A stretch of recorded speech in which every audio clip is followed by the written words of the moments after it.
Good afternoon.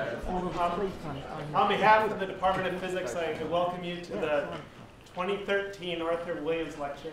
I'm Jim Bellis. I'm the chair of the Physics Department, the current chair. But what that gets me is to be in this honored position where I get to introduce the person who's going to introduce the main event. And better yet, I tell you a little bit of history to tell you why we gather once a year to celebrate Arthur Williams. There's just a little bit that I'd like to tell you. First, I'd like to welcome Arthur's daughter and nephew, Francis Staple and Bill Peterson. They come up all the way from another state. Two different states to come see the talk. They come every once in a while, and we're very pleased to have you here. A named lecture at a place like this, one of the great things about Brown is it's really cold. You know, we've been around for a long time, and if there's a named lecture series after you, you're obviously a very special person. You've impacted people with your research and your scholarship, but then you've impacted them in a personal way. Arthur Olney Williams Jr. Arthur Olney, recognize Olney, Williams Jr. He was a descendant of two prominent Rhode Island families, the Williams, who include the colony's founder, Roger Williams, and the Olneys, Olneyville, whose forebears included Stephen Olney, Secretary of State in the cabinet of Grover Cleveland. Arthur grew up in East Providence, right across the river. He graduated from East Providence High School. I imagine he's in that Hall of Fame that I've looked at a number of times on the wall. He established himself as a real bright light very early when he actually won the Brightest Boy in America contest in 1930. He got to meet Thomas Edison as a result of winning that particular prize. He went to MIT as an undergraduate student and then came to Brown as a graduate student. Then he left for a little while, went to Maine for 3 years, and came back as a faculty member. He was here for 30 years as a faculty member. He did research in acoustics and distinguished himself in that area. He was awarded the Pioneers of Underwater Acoustics Medal of the Acoustical Society of America, and then he got that in 1982. In 1955, he became chair of the department, and he apparently did that for 2 terms, according to his daughter. And he enjoyed that job the same way that chairs continue to enjoy it. I want to say one more thing, that we have faculty here who remember Arthur personally. And one of them wrote me a note to say a few things about Arthur that he felt really needed to be emphasized. And I quote from that note: "He took a very generous interest in the younger faculty and helped give them a warm introduction to Brown. He was a gracious host at many dinners and parties at his house, and this contributed to the cohesiveness of the department. He was one of those faculty who contributed more to the university than grants and papers."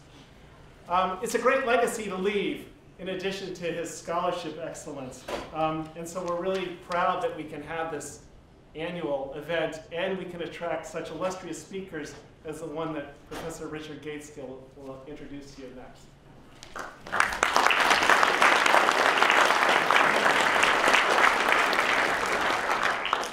Thank you. As Jim said, it's my pleasure to be introducing Martin Rees today, our Williams speaker.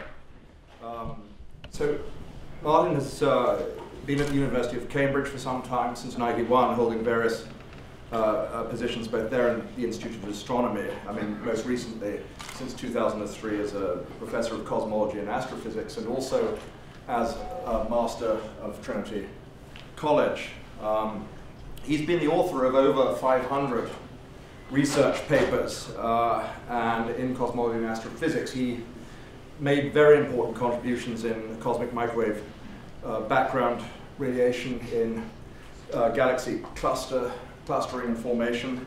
He's one of these people who's lucky enough to have overlapped with that period in cosmology when we were still trying to decide between whether we were in a Big Bang or a steady state cosmology, and had the distinction of producing one of the sort of nails in the coffin, if you like, for the steady state theory with his work on the distribution of quasars.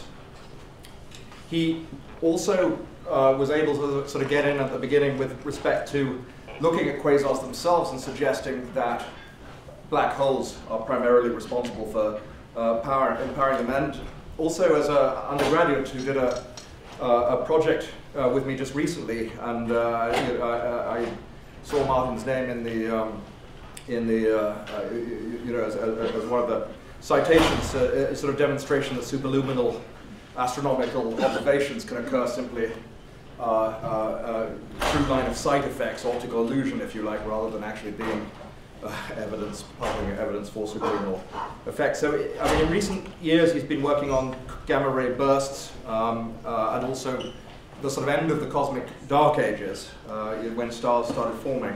And for those of you that may have either heard or read some of the material that he's written, also latterly, of course, he's been interested in a lot of sort of anthropic reasoning, and also this aspects of our, as you see here, our visible universe as being part of the multiverse.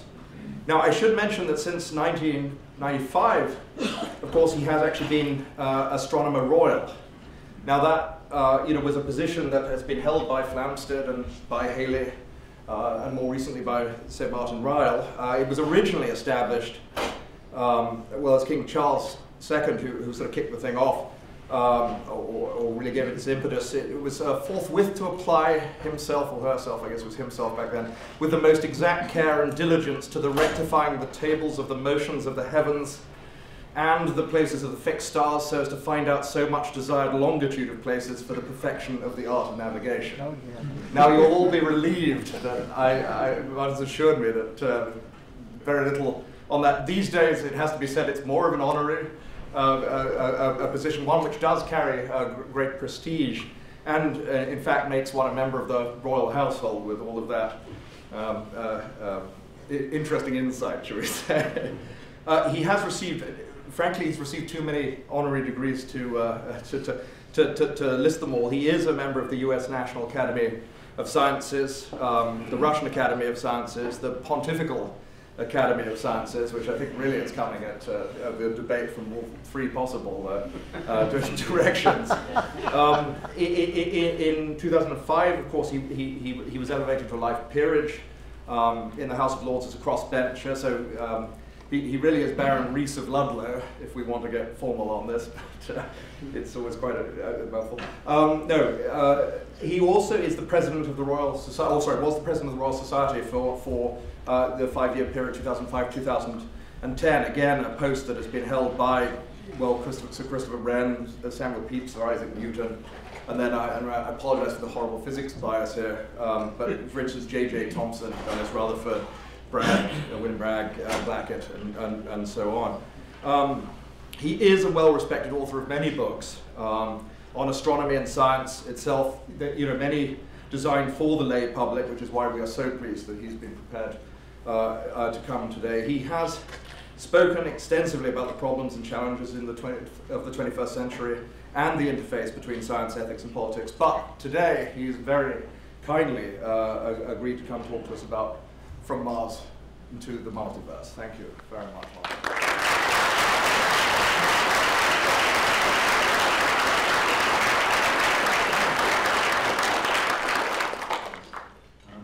Well, good afternoon, ladies and gentlemen. It's a great privilege to be here to give the Williams Lecture and to be introduced in such a wonderful English accent. It made me feel at home.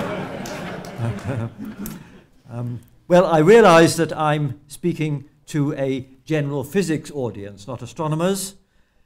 And in case there are any theorists here who've never wondered about those things up there in the sky, I wanted to give, just for them, a definition of a star.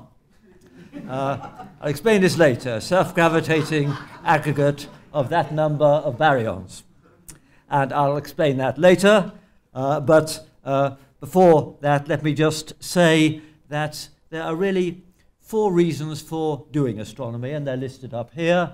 And as Rick Gaskell kindly said, I started my work when the earlier ideas on black holes and cosmology were being developed.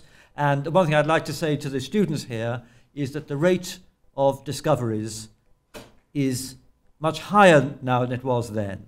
And what you should try and do is find a field where new things are happening, so you don't have to get stuck on the things the old guys got stuck on, but can do new things with new techniques and better data. It's a wonderful subject where there's always more new data coming in. And I hope that become clear in what I have to say. Well, I'm going to start with a bit of history and go back to Isaac Newton, who was perhaps the greatest of British scientists, most unpleasant man, incidentally. Vain and vindictive in his old age and very secretive when he was young. But he must have thought about space travel. This is a famous illustration from the English version of his book Principia. You can see what it shows. It shows a cannon firing from a mountaintop, and if it fires fast enough, then the trajectory curves downwards, no more steeply than the Earth curves away underneath it. It goes into orbit. This is still, I think, the neatest way to explain and teach the concept of orbital flight. Well, he could have calculated that it takes a cannonball going at 18,000 miles an hour to go into orbit, and it wasn't until 1957 that the Sputnik actually achieved that velocity.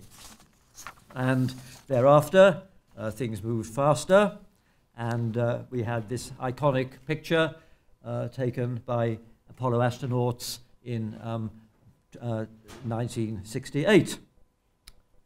And we had the moon landings. And here is Jack Schmitt, who was the last man on the moon. He came back in 1972.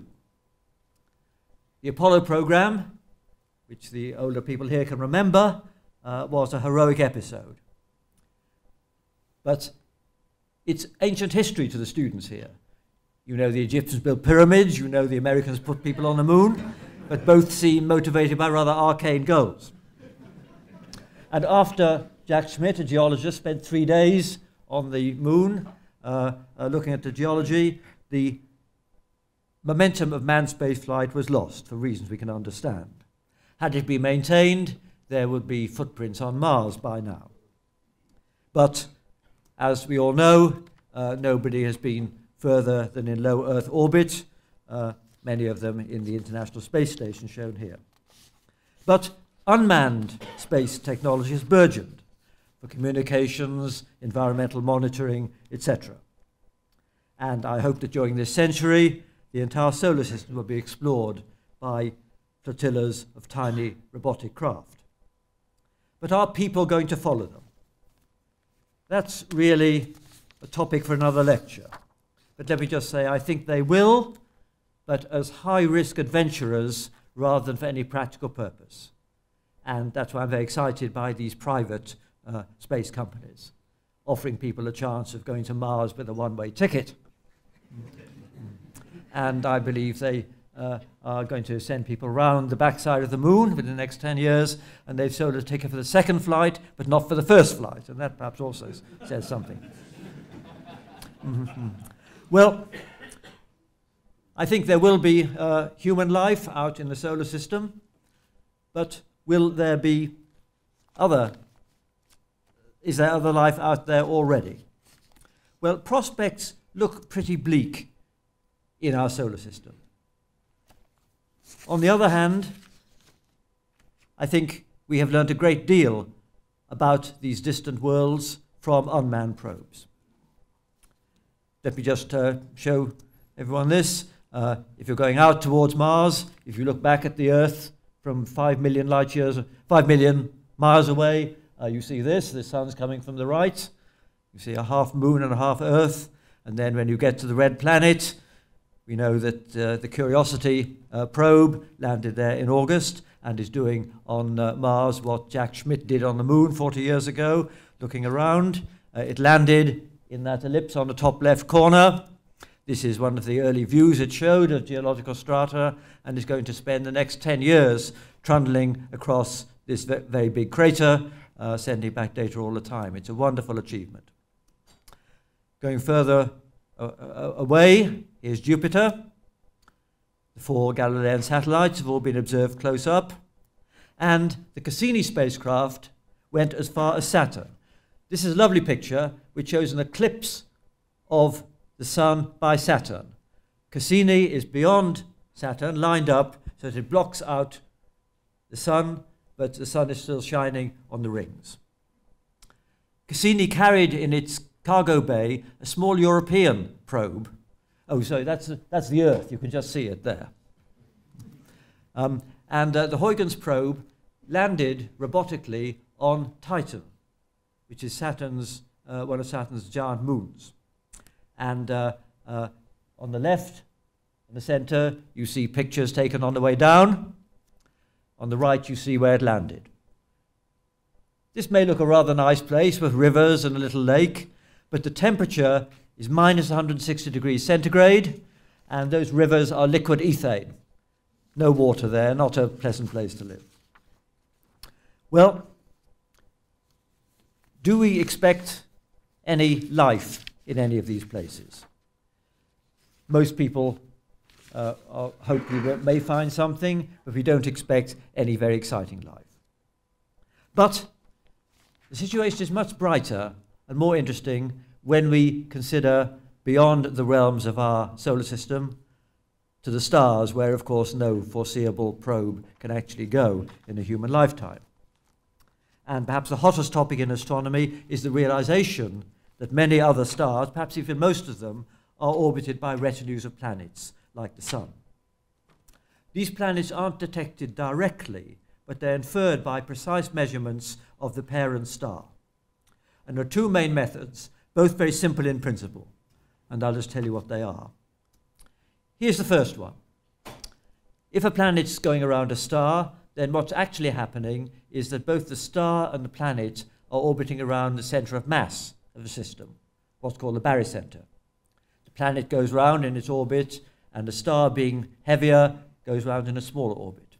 But careful measurements of the star's velocity towards us, very precise Doppler measurements of the spectral lines, can reveal this velocity. And this is an example showing the velocity as a function of time of one of these stars, and it's a sine wave indicating a planet going around it in a circular orbit.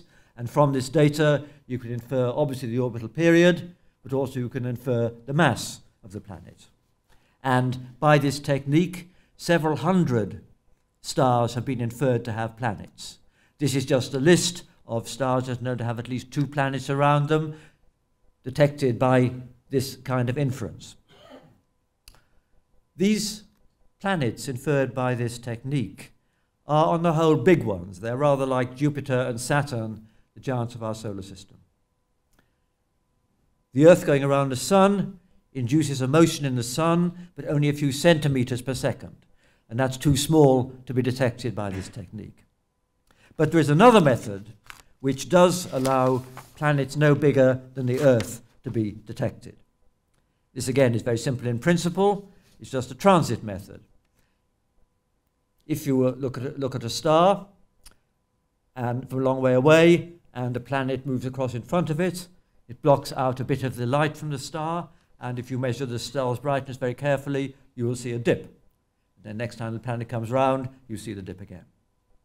And the Kepler spacecraft, launched 3 years ago, nearly 4 years ago now, has been observing an area of sky about 7 degrees across and measuring the brightness of 150,000 stars in that part of the sky, measuring their brightness to 1 part in 10 to the 5th precision, and doing it over and over again, a couple of times per hour for each of them, looking for these kinds of periodic dips due to planets passing by. And indeed, it has found tentative evidence for thousands of planets. And of course, you only find the ones where we are looking in the orbital plane. And some are really very convincing. And we're especially interested, of course, in planets which are rather like the Earth. And you may have seen in the press just last week that a planet, 2 planets, both rather like the Earth and at a distance from their parent star such that water could exist, were found around a star 1,200 light years away. And that's especially exciting. Now, these two techniques I've mentioned are both indirect. We infer the planets from their effect on the parent star. We'd really like, of course, to see the planets, not just their shadows, as it were. And that is much harder. This is just a movie of what we'd like to see. To realize just how hard it is, then imagine that you were an alien with a big telescope looking at our solar system from, say, 50 light years away. What will you see? Well, the sun would look an ordinary star, and the Earth would look, in Carl Sagan's nice phrase, a pale blue dot, very close in the sky to its star, our sun, and billions of times fainter. But if the aliens had a telescope that could see that pale blue dot, they could learn quite a bit about it, because the shade of blue would be slightly different depending on whether the Pacific Ocean or the landmass of Asia was facing them. So they could infer that there were continents and oceans, they could infer the length of the day, something about the seasons and climate. Well, we can't do that now, but within 20 years we will be able to do that, and in particular with this telescope which is going to be built by European astronomers. It's unimaginative to call the ELT, the Extremely Large Telescope, and it is indeed planned to be extremely large. The mirror will be 39 meters across. That's, I would guess, more than twice the width of this lecture theatre, made of a mosaic of hundreds of small pieces. And this will have the combination of sensitivity and sharp resolution to be able to look for Earth-like planets around nearby stars. It'll do many other things, but this will be really exciting, and this will happen. The telescope should be built in about 12 years, and the instrumentation soon after that should allow us to do these sorts of things. What's been surprising about these planetary systems discovered so far is the variety. There are a lot of Jupiter-like planets very close in to their parent stars, some on eccentric orbits, and one planet was found orbiting a double star. In fact, this was found by amateur astronomers in this country who got access to one of the data streams from Kepler, and they looked at this. And of course, if a planet is orbiting a double star, then you don't get such regular dips, and so it's a kind of thing which the standard program didn't pick out, but a careful amateur was able to discover it. So amateurs could discover planets orbiting other stars, and it's a very exciting new development. The existence of planets wasn't surprising in general. That's because we've learnt something about how stars form.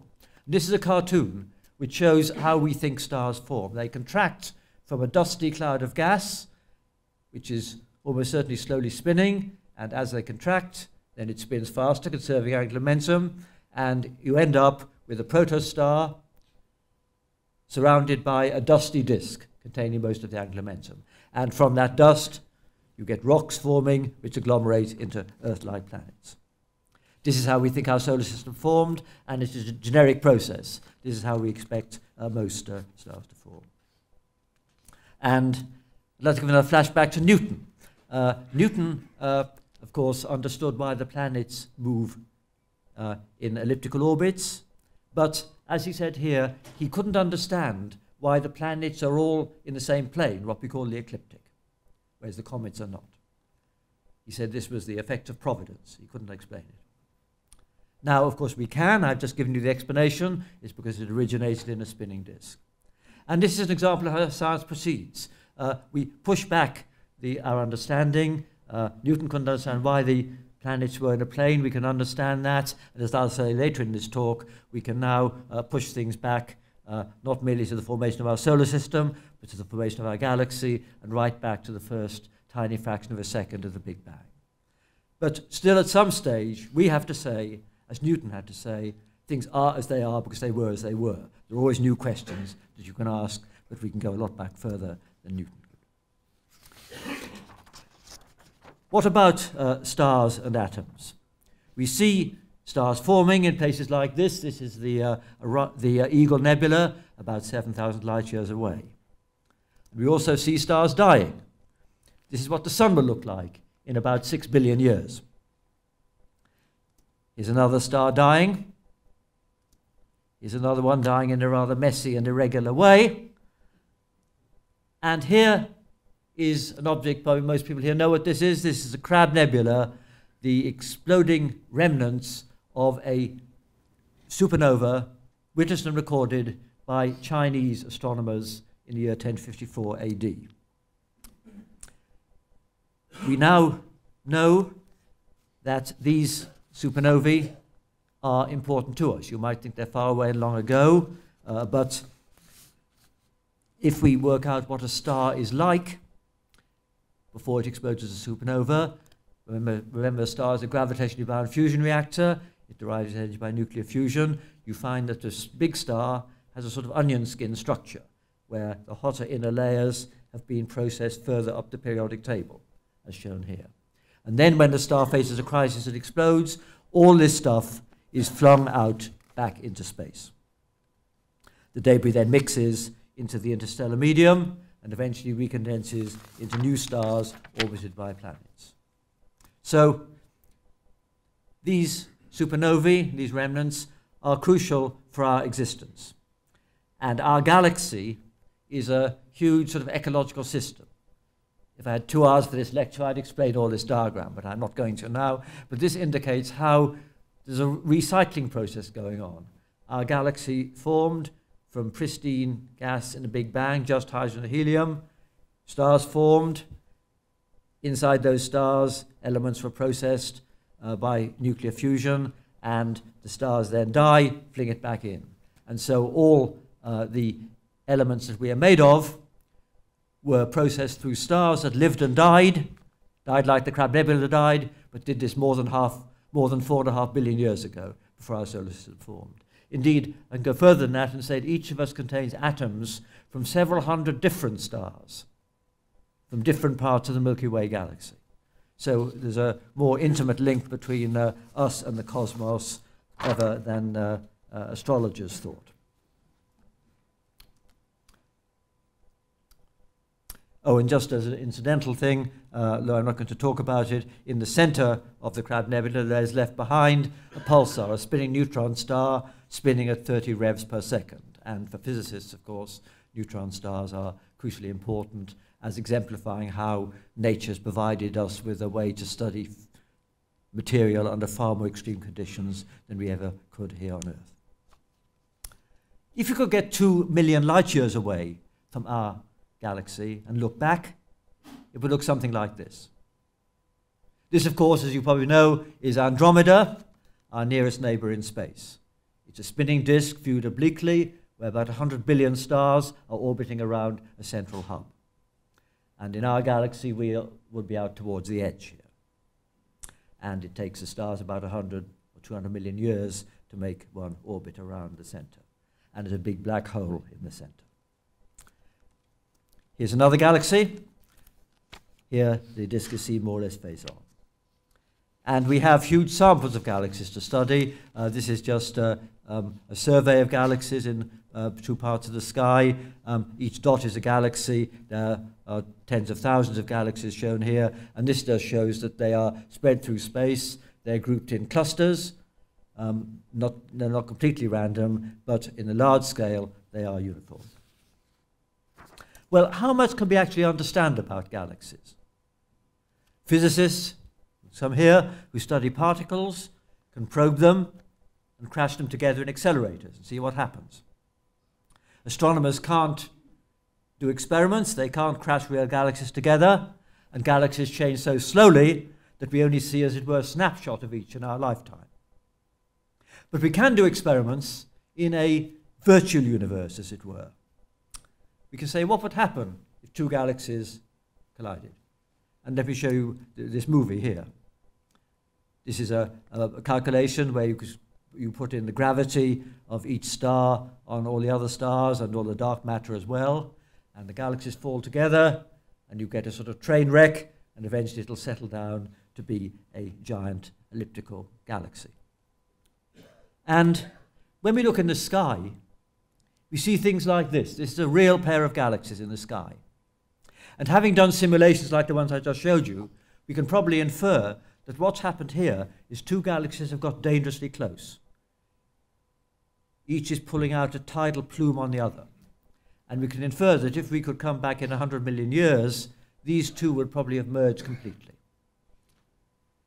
We can therefore test our theories by running lots of simulations for different conditions and seeing which fits best. And this is how we've learned a lot about what galaxies are made of. Oh, and let me just add a warning at this stage that the Andromeda galaxy is going to crash into our Milky Way, just as in that movie, in about 4 billion years. Billion, not millions, that's all right. Now, dark matter. We've learnt over the last 20 or 30 years that galaxies contain not just the gas and stars we see, but contain at least 5 times more stuff in some dark form. We don't know what it is. And there are lots and lots of lines of evidence. I can't go into it all here, but I just mentioned 4. And I'm going to show you pictures just of a couple. One way of inferring that there's a lot of dark matter is to take an X-ray picture of a cluster of galaxies.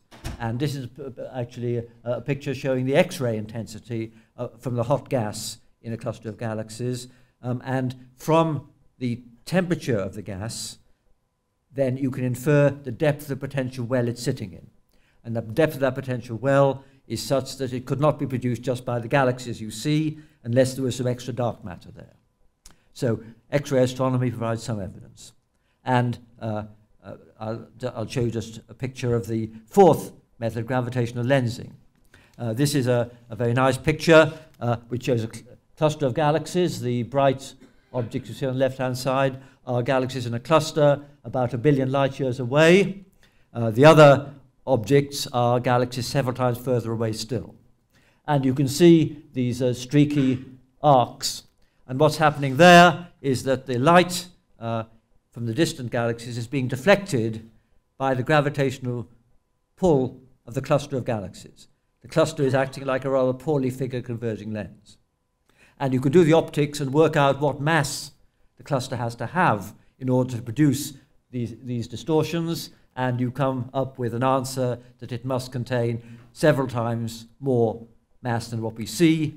That's evidence of dark matter in clusters of galaxies. And just in very round numbers, the baryons, that's the name for ordinary atoms, is about 4% of the so-called critical density, which is the density that would be needed if the universe was to just have the energy needed for kinetic energy to balance gravity. And the dark matter contributes about 30% of that.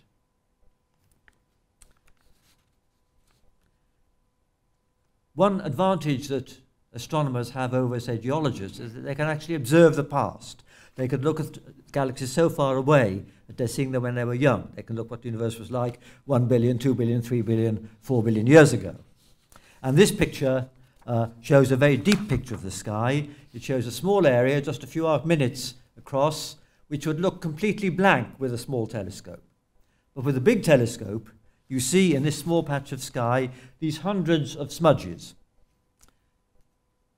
Each of them is a galaxy, many fully the equal of our own galaxy or the Milky Way, looking so small and faint because of their great distance. Some of them are 10 billion light years away, and they look very different from nearby galaxies. And I'll just show you a spectrum of the most distant of these objects.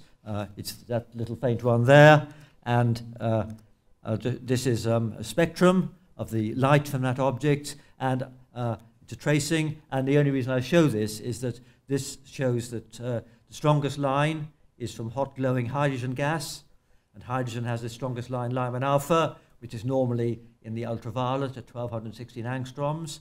But in this object, Lyman alpha is down at 10,000 angstroms, almost in the infrared. That's the peak there.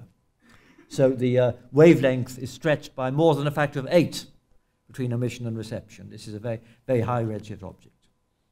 Incidentally, this object is not a normal galaxy. It's a galaxy where the light from the stars is being augmented by light from the central black hole, which makes it brighter, and that's why you can get such a good spectrum of such a distant object. And one of the things we've learnt is that in the centers of most galaxies there lurks a big black hole, and this is a simulation.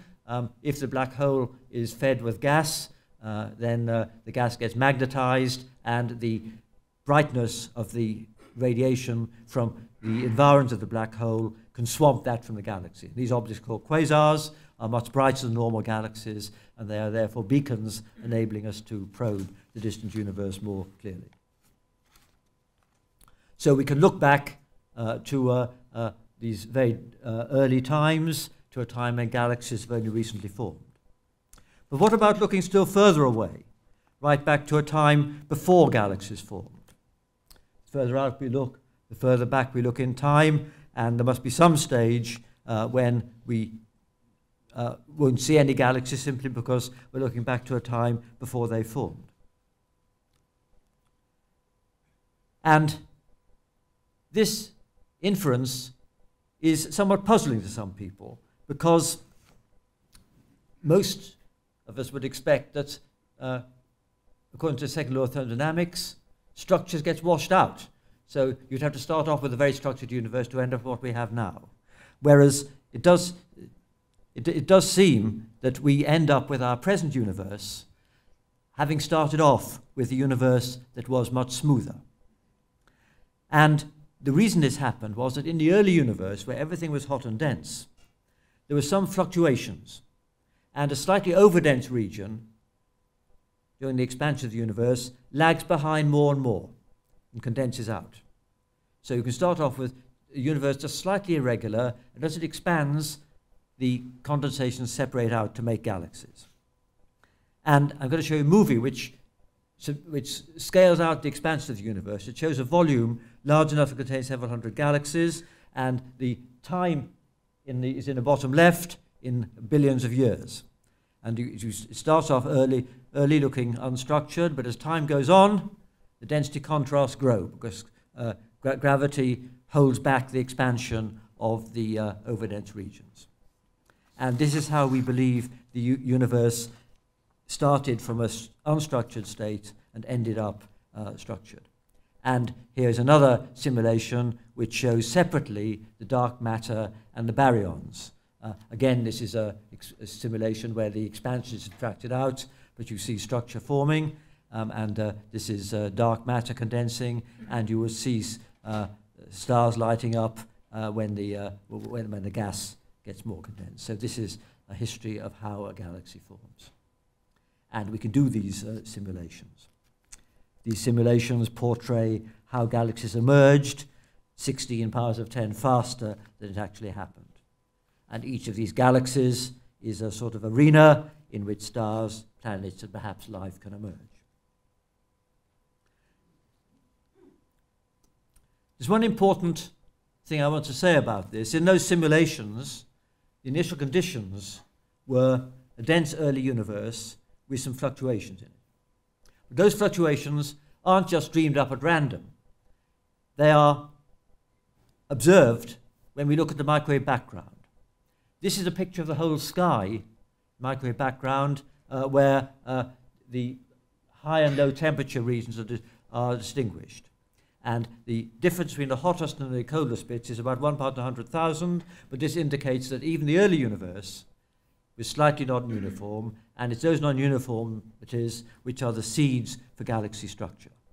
And this was the WMAP spacecraft that has now produced 9 years of data, but just last month the European Space Agency announced the results from another satellite called Planck, and this has a sort of higher resolution map of the same thing. And so we can study in detail the ripples present in the early universe, as it were, and they are the initial conditions for the computer simulations. And what's the great triumph of this theory is shown here. The solid curve shows what you would expect the present density contrast to be on different scales if you feed in initially the fluctuations which we observe in the microwave background and run a simulation forward. And essentially the data fits this very well.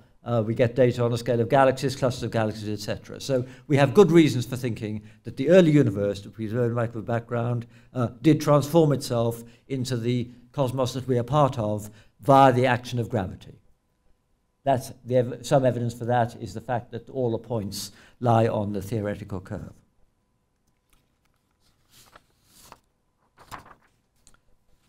Something which especially interests me is this so-called dark age, which was mentioned by Rick at the beginning. The microwave background photons, the ones that you see in the WMAP and Planck pictures, they have traveled freely from a time when the universe was about 300,000 years old and was at a temperature of 3,000 degrees. And thereafter, when the universe cooled below 3,000 degrees, the primordial radiation shifted into infrared, the universe became literally dark, and stayed dark until the first stars formed to light it up again. And we don't know when this happened. Well, we know it had already happened when the universe was 1 billion years old, because those distant quasars I showed you, they were already there when the universe was 1 billion years old. But we don't know how much further back the action extends. We'd really like to ask what happens before you build up galaxies. Do stars form much earlier on? And what happens? Well, this is a challenge for the next decade. And to answer the challenge, astronomers are going to have to use new instruments in all wave bands. And this is 5 projects. ALMA, that's already been completed, millimeter waves. The ELT, Extremely Large Telescope, I mentioned, that's been funded, and there are 2 slightly smaller American projects that are also being funded, I think. And there's the James Webb Telescope, and the X-ray telescope is sadly not yet funded. But another project I want to mention is something called the Square Kilometre Array and the radio. And this will look for study gas at very high redshifts, because neutral hydrogen gas emits a line, 21 centimeter line, in the radio spectrum. And if you can map the sky in radio waves, you could, in principle, do tomography. You can get obviously 2 dimensions from the telescope, but you can study in depth, because different wavelengths of the line correspond to different redshifts.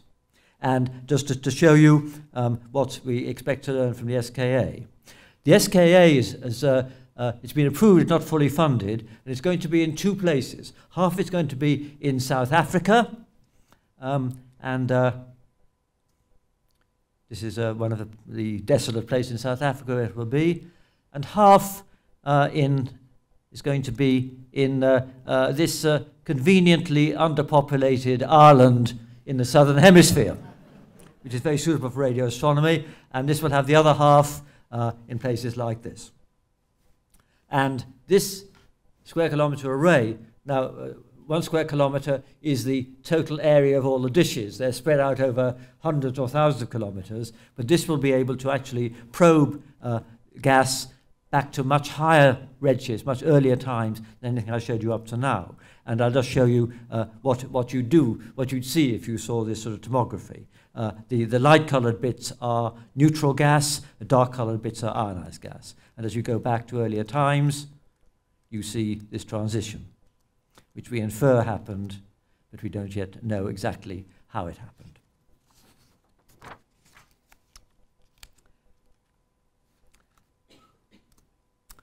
Now, I want to turn to some more general points about cosmology now.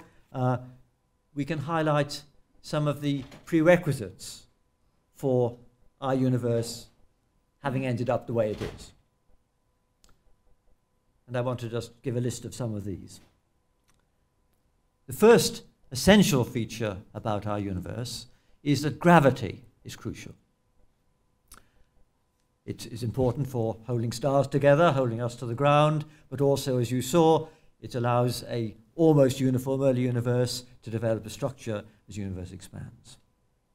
But it's a very weak force. And this is my favorite sort of pedagogic slide, which covers a lot of information. It shows on a log scale along the bottom, radius, and at the top, up the side, mass. And it's a very compressed scale, as you can see. It goes up from 1 to 10 to 76 on the vertical scale, and an almost equally big range at the bottom. Now, a proton is put down there, and black holes are that line there with mass proportional to R. And one thing that reflects the weakness of gravity is that to make a black hole as big as a proton, you've got to pack together 10 to the 38 protons. So if you go up vertically from a proton, you find it's 10 to the 38. And, of course, the point about gravity is it's very weak. Between two atoms in a hydrogen molecule, it's weaker by many, many powers of 10 than the electric forces. That's why chemists don't need to worry about it. But, of course, for gravity, there's no cancellation of positive and negative, like for electricity. So gravity always wins on a big enough scale. And so we have the proton going along horizontally. We would have the Bohr atom, which is a mass of a proton and a larger radius. And ordinary solids are on a line of slope 3 in its log-log plot, the mass going like the cube of the radius. And we go up there, and we have people, and then we go up to sugar lumps, asteroids, etc. But as you can see, as we go up there, then we're getting nearer to the black hole line. Gravity is becoming more important. And when we get to something the size of Jupiter, then gravity is strong enough to start crushing it. So if you try and make something bigger than Jupiter, its radius will go down, it'll get squeezed, and it'll then turn into a star. And so the regime of the stars, you can see, is at about 10 to the 57, the 3/2 power of the ratio of gravity to electrical forces. And this is the explanation for the definition of a star I gave at the beginning. If you've never seen a star, if you always lived in England where it's always cloudy and couldn't see a star, you could infer that if you pack together of order 10 to the 57 particles, then gravity will be powerful enough to squeeze them hot enough to make a star. So gravity is crucial for our universe, but ironically, the weaker it is, the better. If you had a universe where gravity was stronger, say by 10 to the 10, say it was only 30 powers of 10, not 40 powers of 10 weaker than electromagnetism, then you could have a small-scale speeded-up universe. You could have stars. Stars would be gravitationally bound fusion reactors, but they would only live about a year, and they'd be they'd be 10 to 15 times smaller in mass. And objects as big as us would be crushed by gravity. So gravity has to be weak in order to allow a big range of scales between the micro world and the cosmic world. So this was why my definition is relevant. Now, a second prerequisite is that the universe must depart from thermodynamic equilibrium. Now, the early hot Big Bang was in equilibrium, but as it's cooled down, it's become transparent, and so the universe allows some regions to be hot and others cold. And that's, of course, an essential for complex evolution. The third thing which is very important is matter-antimatter asymmetry. In the very early stages of the Big Bang, there'd be lots of matter and antimatter. If there were equal amounts, then as the universe cooled down, it would annihilate. And we just have radiation, no matter at all. So there must be something in the early universe which favors matter over antimatter, so that when the annihilation occurs, there's a bit of matter left over which you can't find a mate to annihilate with, as it were. And so that asymmetry is crucial to have a universe with matter in it. Also, we need what I call non-trivial chemistry, which requires technically some tuning between the nuclear force, which holds a nucleus together, and the electromagnetic force, which tends to disrupt a heavy nucleus. And we have to have that because if there was only hydrogen, then chemistry is a very simple subject, and it would not be possible to have the sort of complexity that's led to planets, rocks, and eventually life. And essentially, we need to have a binding energy which is higher for elements like up the periodic table than from hydrogen and helium. The other thing we need in our universe is we need some stars to act as fusion reactors to process material from simple hydrogen all the way up into the elements of the periodic table. We probably need some second generation stars. The first generation of stars will start off with no heavy elements, and only the second generation of stars can make planets, because to make a planet you've got to start off your star already with heavy elements there in order to make rocks, etc. And we also need to have a, as it were, tuned expansion rate. The universe must expand at the right rate, not collapse too soon, nor go on expanding so fast that gravity can't pull things together again. And we need also some non-zero fluctuations. Well, going back to the Big Bang, we have this time chart of the universe, and I've talked about the right-hand side, the later part that we observe directly, but we have some inferences about the early universe. Helium was made when the universe was a second old. We understand it fairly well, and we can probably be fairly confident in tracing this time chart back to about a nanosecond. That's a time when each particle had about 50 GeV of energy, as much as can be achieved in the Large Hadron Collider in Geneva. At that time, the entire visible universe would be squeezed down to the size of a solar system, and it was all compressed and at that temperature. But questions like, where did the fluctuations come from? And why did the early universe contain the actual mix we observe of protons, radiation, and dark matter? They take us back to the even briefer instance when our universe was hugely more compressed still, when energies were probably 10 to the 16 GeV. And experiments then offer no direct guide to the relevant physics. And at this point, I should insert a health warning, because I'm going to venture into some more speculative issues. I would like this magazine cover about the very early universe, real size. And at 10 to 16 GeV, everything in the universe is squeezed down, not merely to the size of the solar system, but literally that big. And this is probably the era in the universe when it determined the fluctuations and its basic content. I'm going to skip over this. Another interesting question is, how big is the universe? Now, you've seen that we can observe galaxies out to 10 billion light years, but that's not necessarily all of physical reality. There is a sort of horizon around us, which is set by how far light's been able to travel since the Big Bang, 10 or 15 billion light years away. But just as if you're in the middle of an ocean, there's a horizon around your ship, but you don't think the ocean stops just as your horizon, the same is true of our universe. There's every reason to suspect that the universe goes on far beyond what we can see. We don't know how far. There's quite a good reason for thinking it goes on at least 1,000 times further. The reason for that is that if you look as far as you can in one direction and in the opposite direction, and look at the numbers of galaxies or the micro background temperature, the difference is less than 1 part in 100,000.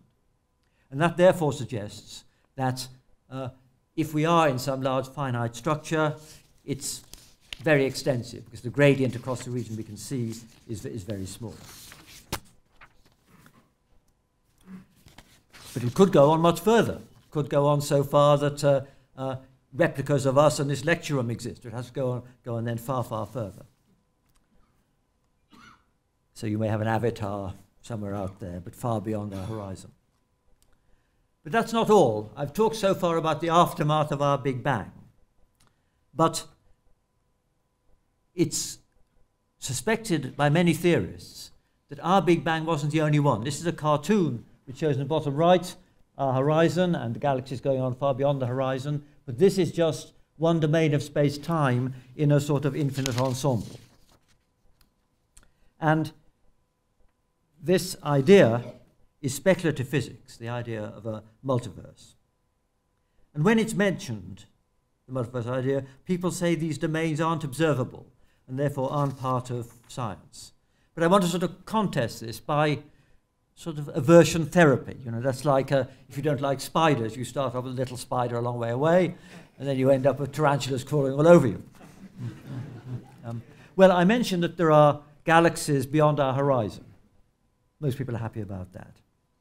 And we realize now that those galaxies will never, ever be observed because the universe is accelerating, so they'll never be observed. So most astronomers are happy with the idea of galaxies that will never, ever be observed. And they're the aftermath of our Big Bang. But it's only a small step beyond that to talk about galaxies which are the aftermath of other Big Bangs, not ours. And that's all that is being claimed in the multiverse model. We don't know if there's a multiverse. We'll only know if we have a theory that describes physics at 10 to the 16 GeV, which can be tested in other ways. We have to have a theory which we can test in other ways and which gives us confidence that we can describe the Big Bang at that early stage. So a challenge for 21st century physics is to see which part of this decision tree is correct. Are there many Big Bangs or one? And if there are many Big Bangs, are they all governed by the same physics or not? We just don't know. But these are important questions. If they are governed by different physics, then of course we have to realize that not all the universes may be governed by physics which fulfills that list of 8 quantities I talked about. And so we would then have to say that we are in a subset, or one member of the subset of the universes, which does have this property. And this is what's called Anthropic Selection, the idea that we are not in a typical universe, but a typical universe of the kind that allows complexity to emerge. This idea makes some physicists foam at the mouth. But I think it's still interesting to explore these counterfactual universes rather than as some historians speculate on what might have happened if the Brits had behaved more sensibly in 1776 and hadn't lost the colonies, and biologists speculate on what would happen to our biosphere had the dinosaurs not been wiped out. And I'd like to illustrate this counterfactual history with 2 parameters.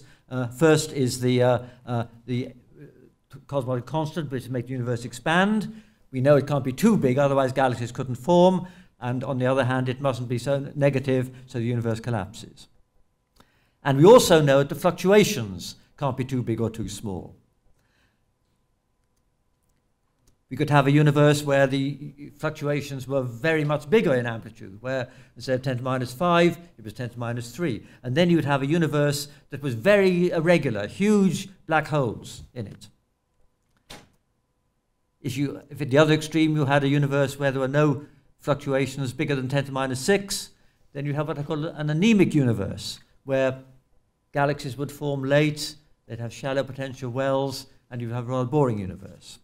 So we know that we've got to be in a universe where the fluctuations are in a certain range and where the cosmological repulsion is in a certain range. And indeed, you can plot out those 2 numbers. The shaded region is the region where you could allow a universe to develop complexity. And ideally, but we'd like to have a theory which tells us what the distribution of possibilities for these numbers are, and to see if we are in a typical anthropically selected number of them. Well, just to finish with, I want to go back to planetary science 400 years ago. I started off with modern planetary science, but I want to go back even before Newton to Kepler. Kepler thought that the Earth was unique and that the orbits of the planets were related by beautiful mathematics, Platonic solids. We now realize that there are zillions of stars, each with planetary systems, and that Earth's orbit is just accidental. It's just an orbit in the range such that life can exist.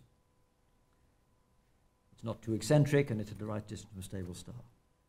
And I think we're going to have to experience a similar conceptual shift in a bigger scale. 400 years ago, Kepler thought that we had perfect circles, whereas now we say that our planet is just a typical life-supporting planet. 20 or 30 years ago, most cosmologists thought that we were in the simplest possible universe, which would be one where omega, density of matter is 1, no cosmological constant. We now know we're in a universe with a rather odd mixture of ingredients. And I think we should now say that we are in a universe where we are just in one where these environmental accidents have values that allow us to exist. And we won't expect any fundamental theory which will explain these numbers. And the search for explanations of those numbers will be as vain as Kepler's numerological quest 400 years ago. Well, if there is a multiverse, it'll take our Copernican demotion one stage further. Because our solar system, you know, is one of billions of solar systems in our galaxy, which is one of billions of galaxies in our telescope. But now, this entire panorama may be a tiny part of the aftermath of our Big Bang, which may itself be one out of many other Big Bangs. At a conference in Stanford a few years ago, there was a panel discussion where panelists were asked how strongly they'd bet on this multiverse concept. I said, on the scale where you asked, would you bet your goldfish, your dog, or yourself, I was about at the dog level. Andre Linde from Stanford, who was one of the inventors of the internal inflation theories, he said he'd worked for 25 years on this theory. He'd stake his life on it. And Stephen Weinberg then said that he would happily bet Martin Rees's dog and Andre Linde's life. But all that is speculative. So let me finish off by saying something about the far future. Long-range forecasts are never reliable, but there are three options which theory offers us for the far future. One is a big crunch, that the expansion will stop and everything will collapse back to another Big Bang. This used to be very popular. Now it's thought very unlikely, and this would only happen if the cosmological constant, the force in empty space, were to reverse its sign. It could happen, but it's not favored. There's another crazy idea, which some people talk about, called the Big Rip. The idea here is that the cosmic repulsion is going to get stronger in time, and so it'll force everything to accelerate apart and eventually tear everything apart. But the most likely long-range forecast is that the universe will expand forever, all galaxies accelerating away, and we'll end up just within our horizon with our galaxy, Andromeda, and smaller neighbors. Protons may decay, dark matter will annihilate, we'll see occasional flashes when black holes evaporate, and then silence. And that's perhaps a good note on which to finish this lecture, except to reiterate, since I'm a theorist, that progress in this subject depends 95% on advanced instrumentation and technology, less than 5% on armchair theory. But a great deal is happening on those fronts, and that's why this is an exciting subject for students to get into. Thank you very much.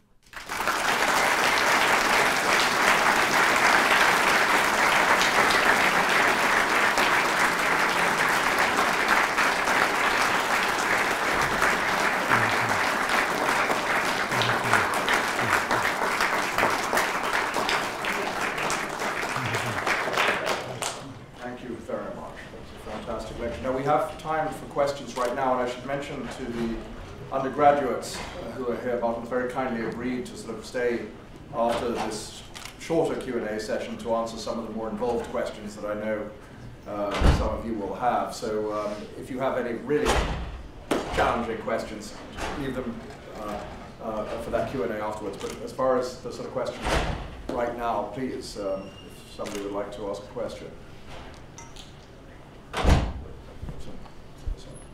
Yes, given the incredible density of the early universe and the relativistic time dilation, what sense does it make to say what happened in the first second? If the universe was so dense, yes, wouldn't that affect the time? And what does that second mean? Well, of course, as we extrapolate back, then we've got to envisage more and more compact and robust clocks. At 1 second, the density of the matter actually is about the density of air. It's not all that dense. There was radiation at about 10 billion degrees, and the density is not all that high. And so that's why we have great confidence in applying nuclear physics there. And one of the vindications of the Big Bang is that the predictions of helium and deuterium are very consistent indeed. But indeed, you're right. As we go further back, then of course we have to envisage robust clocks of a kind that we don't know. And when we go back really to the beginning, then of course the whole idea of time may have to be modified. I mean, I didn't mention string theory, but as you know, the idea is that there may be extra dimensions other than the ones we are used to.